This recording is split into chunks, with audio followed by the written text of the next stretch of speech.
IPL 2025 के रिटेंशंस finally आ गए हैं और इन नियमों को देखकर तो ये लग रहा है कि जो भी फैंस हैं और भी टीम ओनर्स हैं उनके अंदर तो बहुत ज़्यादा गर्मा गर्मी बढ़ने वाली है। और इन रूल्स के मुताबिक कौन से प्लेयर्स रिटेन होंगे और कौन से आरटीएम होंगे और बाकी सारे प्लेयर्स कौन से अनकैप्ड प्लेयर्स रिटेन हो सकते हैं, ये सब देखने में बहुत मज़ा आने वाला है। और कौन से रूल्स इसमें बहुत अच्छे लगे हैं और कौन से रूल्स ऐसे थे जो नहीं होने चाहिए थे या उतने अच्छे इस बार के नहीं रहे, हम जानेंगे इस वीडियो में। आईपीएल 2025 के रिटेंशन के नियम जो आए हैं उसने एक बात तो ज़रूर साफ कर दी कि ये नियम जितने आसान दिखते हैं उतने हैं नहीं, और इसने सारे टीम मैनेजमेंट या टीम ओनर्स जो भी हैं उन सबकी सिरदर्दी और ज़्यादा बढ़ा ही दी है। क्योंकि अब ये देखने में बहुत ज़्यादा मज़ा आने वाला है कौन सा प्लेयर कौन सी सैलरी कैप पर रिटेन होगा और कौन से प्लेयर्स आरटीएम करे जाएंगे। तो क्या ऐसे रूल्स हैं और कौन से रूल्स इसमें अच्छे हैं या फिर बुरे हैं या फिर रूल्स ऐसे थे जिन पे और ज़्यादा काम किया जा सकता था, जानते हैं आज। सबसे पहला रूल है आईपीएल 2025 के रिटेंशन का। वो ये है कि करीबन 6 प्लेयर्स रिटेन कर सकती है एक टीम, और ओवरसीज प्लेयर्स कितने रिटेन करने हैं या इंडियन खिलाड़ी कितने रिटेन करने हैं इस पर कोई बार नहीं। आई थिंक ये बहुत और ज़्यादा कम्पिटिटिव बना दिया इस बार उन्होंने रिटेंशन पॉलिसीज़ और प्लेयर्स का रिटेंशन, आई थिंक इस रूल से।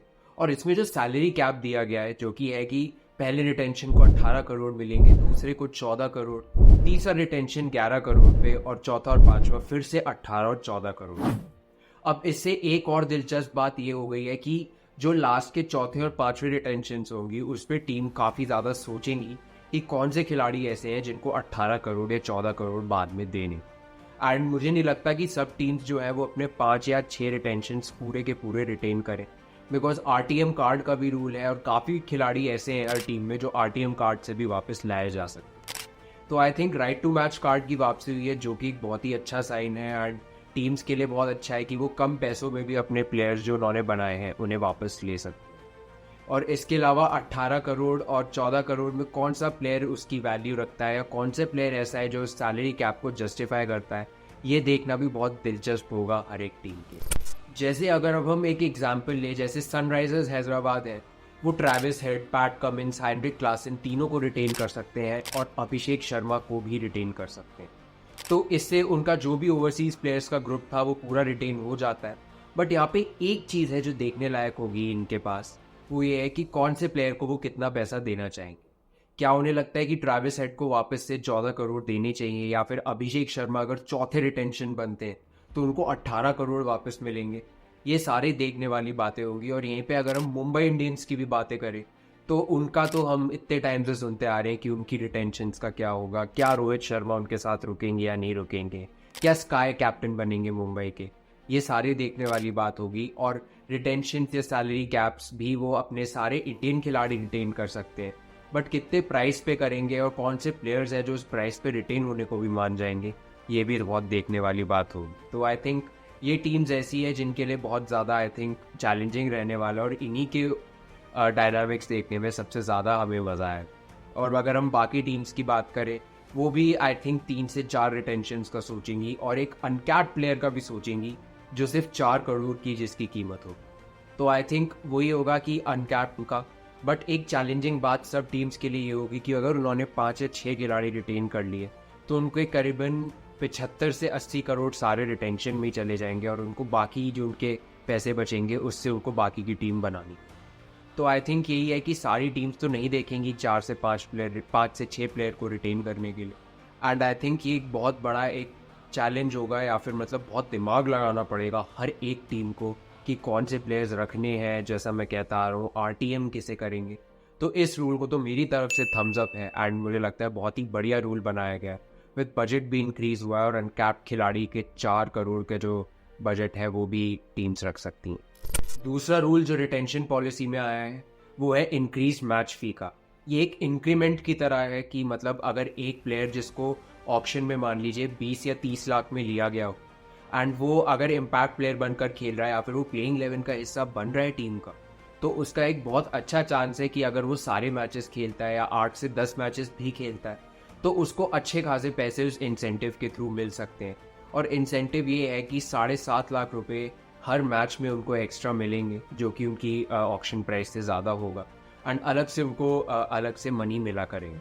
तो आई थिंक ये भी एक बहुत अच्छा इनिशिएटिव है, बहुत अच्छा एक इंसेंटिव है यहाँ पर और सारे इन क्रिकेटर्स के लिए। एंड इसका एक एग्जाम्पल ये है कि जैसे फॉर एग्जाम्पल आशुतोष शर्मा एक प्लेयर है पंजाब किंग्स के, अगर वो 8 से 10 मैचेस खेल जाते हैं और उनका बेस प्राइस 30 लाख के करीब है, तो बहुत अच्छा चांस है कि उनको करीबन 75 लाख या फिर 70-80 लाख उनको और ज़्यादा मिलेंगे अपने 30 लाख की प्राइस से ज़्यादा। एंड वो करीबन 1 या 1.25 करोड़ इससे कमा सकते हैं इस IPL से। एंड आई थिंक ये बहुत ही अच्छा इंसेंटिव इन सारे यंगस्टर्स या फिर ऐसे प्लेयर्स जो सिर्फ इम्पैक्ट प्लेयर बनकर खेल रहे हैं या फिर प्लेइंग 11 में खेल रहे हैं, उनके लिए एक बहुत ही फ़ायदेमंद रूल है। ये रूल भी यंगस्टर्स या फिर जो प्लेयर्स जो थोड़े कम बेस प्राइस पे पिके हों, आई थिंक उनके लिए बहुत अच्छा रूल है और इस रूल को मेरी तरफ से 3 थम्स अप। आई थिंक तीसरा रूल जो इस रिटेंशन पॉलिसी में आया है वो ये है कि ओवरसीज प्लेयर्स जो मेगा ऑक्शन में खुद का नाम नहीं देते हैं, वो आगे आने वाले सीजन्स के मिनी ऑक्शंस के लिए भी फिर अपना नाम नहीं दे सकते। तो ये बहुत ज़्यादा अनिवार्य और बहुत ज़्यादा इंपॉर्टेंट हो जाता है हर एक ओवरसीज़ प्लेयर के लिए कि वो अपना नाम इस मेगा ऑक्शन में दे अगर उनको आगे के IPL सीजन भी खेल। आई थिंक ये भी एक बहुत ही बढ़िया पहल है BCCI की, बहुत ही अच्छा इनिशिएटिव है। और इसके साथ साथ मुझे लगता है एक और रूल इसमें ये जुड़ा है कि जो भी ओवरसीज़ प्लेयर्स हैं जो ऑक्शन में अच्छे दाम पर बिक जाते हैं या फिर जो ऑक्शन में बिक जाते हैं, अगर वो टूर्नामेंट शुरू होने से पहले IPL शुरू होने से पहले पुल आउट कर लेते हैं, अपना नाम वापस ले लेते हैं, उन पे एक 2 सीज़न का बैन रहे। आई थिंक ये बहुत ही बढ़िया मूव है क्योंकि हमने अक्सर देखा है कि काफ़ी इंग्लैंड के खिलाड़ी होते हैं या फिर बाकी देशों के भी अगर खिलाड़ी होते हैं जो पर्सनल रीजंस की वजह से पुल आउट कर लेते हैं, मेंटल हेल्थ ब्रेक लेने के लिए पुल आउट कर देते हैं लास्ट मोमेंट पे। अगर इंजरीज हो जाती हैं तब बात अलग है, बट आई थिंक जो भी प्लेयर्स पर्सनल रीजंस की वजह से पुल आउट कर रहे हैं उनके लिए एक बहुत ही क्लियर अब यहाँ पे चीज़ हो गई है कि अगर उनको लगता है वो खेल सकते हैं तो वो अपना नाम दें, अगर नहीं लगता नहीं खेल सकते तो उनको ऑक्शन में अब अपना नाम ही नहीं दें। तो आई थिंक बहुत ही बढ़िया पहल है और हर प्लेयर खिलाड़ी अब सोच समझकर अपना नाम देगा। एंड हमने पहले भी कई सारे एग्जाम्पल्स देखे, जेसन रॉय के, एलेक्स हेल्स के, हैरी ब्रुक के या बेन स्टोक्स के, जिन्होंने मेंटल हेल्थ के रीजंस दिए, पर्सनल रीजंस दिए हैं IPL ना खेलने के।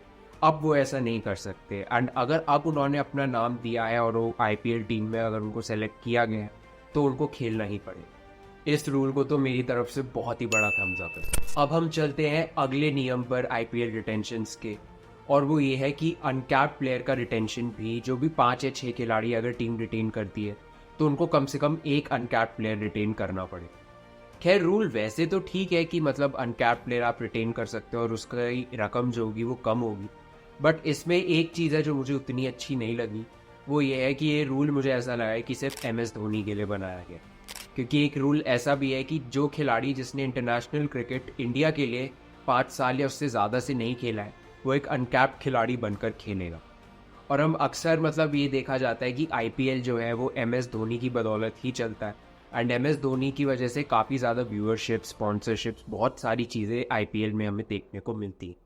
एंड आई थिंक जिससे कि वो IPL खेले अगले सीजन से, आने वाले सीजन खेलते रहे, आई थिंक उसी के लिए ये ऐसा रूल बनाया गया है। बिकॉज काफ़ी प्लेयर्स ऐसे जिन्होंने इंडियन क्रिकेट के लिए पहले बहुत अच्छा करा हुआ है, एंड धोनी तो इतने बड़े लेजेंड हैं, उन्होंने इंडियन क्रिकेट के लिए क्या क्या नहीं किया है, इतनी ट्रॉफीज़ जिताई हैं, बट वो एक अनकैप्ड प्लेयर बनकर अब खेलेंगे, जो कि आई डोंट थिंक कि इतना अच्छा लगेगा देखने में। एंड उसके साथ साथ कई सारे ऐसे प्लेयर्स हैं जैसे पीयूष चावला है, संदीप शर्मा है, या ऐसे प्लेयर्स जिनको 5 साल के अंदर कभी कॉन्ट्रैक्ट ही नहीं मिला BCCI से, वो प्लेयर्स अनकैप्ड प्लेयर बनकर खेलेंगे। तो आई थिंक ये रूल थोड़ा सा हार्श हो गया, एंड ये रूल मुझे लगा कि थोड़ा बायस होकर बनाया गया है, एंड आई डोंट थिंक ये रूल उतना अच्छा लगा है। तो ये रूल मेरे हिसाब से तो इतना अच्छा नहीं। एक रूल जिसकी सबसे ज़्यादा चर्चा हो रही थी इस पूरी पॉलिसी आने से पहले, एंड बहुत ज़्यादा बातें हो रही थी कि क्या इम्पैक्ट प्लेयर रूल है वो आने वाले सीजन्स में रहेगा या नहीं रहेगा। काफ़ी लोग इसके फेवर में थे और बहुत से लोग नहीं भी, और बहुत ही डिबेटेबल रूल रहा है ये। और अब आने वाले सीजन्स के लिए ये पता चला है कि 2025, 26, 27 के जो सीज़न है उसमें तो इम्पैक्ट प्लेयर रूल डेफिनेटली रहने वाला है, and impact player rule continue करेगा। अब ये डिसीजन के फेवर में तो मैं बिल्कुल भी नहीं हूँ, बिकॉज इम्पैक्ट प्लेयर की मैंने पहले भी बहुत बात करी है, और मुझे लगता है कि इम्पैक्ट प्लेयर रूल जो है वो ऑलराउंडर्स को बिल्कुल भी डेवलप नहीं होने दे रहा। एंड इम्पैक्ट प्लेयर रूल के चलते जो इवन कॉन्टेस्ट होता है बैट और बॉल का, वो भी एलिमिनेट हो जाता है। एंड इसकी हमने डिटेल में और वीडियोस बनाई है और बातें करी हैं हमने, एंड तो मैंने वहीं पे अपना स्टैंड क्लियर कर दिया था कि इम्पैक्ट प्लेयर रूल जो है वो बिल्कुल भी आई थिंक इंडियन क्रिकेट के लिए या फिर क्रिकेट इन जनरल के लिए बिल्कुल अच्छा नहीं, एंड बहुत ज़्यादा कन्फ्यूजन क्रिएट करता है, ऑलराउंडर्स का डेवलपमेंट ज़्यादा होने नहीं देता, एंड उनकी बस एक ही स्किल है जिसका यूज़ हो।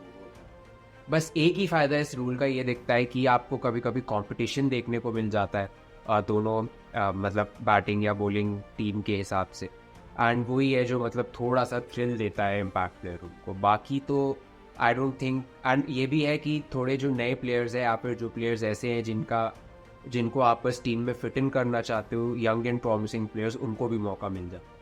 तो इसके अलावा मुझे I don't think impact player rule के इतने फ़ायदे दिखते हैं लॉन्ग रन में, एंड आई थिंक ये रूल ऐसा है जो कि नहीं होना चाहिए था, एंड इस रूल को भी एक थम्स डाउन। अब आप हमें कमेंट करके बताना बिल्कुल ना भूलें कि क्या जितने भी आईपीएल के रूल्स आए, रिटेंशन पॉलिसी के रूल्स आए, किन किन रूल से आप सहमत हैं और टीम्स की क्या स्ट्रैटेजीज हो सकती है आगे जाने वाले सीजन्स के लिए, और कौन से प्लेयर्स ऐसे हैं जो रिटेन होंगे, कौन से आरटीएम होंगे, कौन से अनकैप्ड खिलाड़ी ऐसे हैं जो रिटेन हो सकते हैं हर टीम से। आप हमें कमेंट करके बताना बिल्कुल ना भूलें। और अगर आपको ये वीडियो पसंद आया हो तो please like, comment, share and subscribe to my channel, and keep watching the cricket show with state.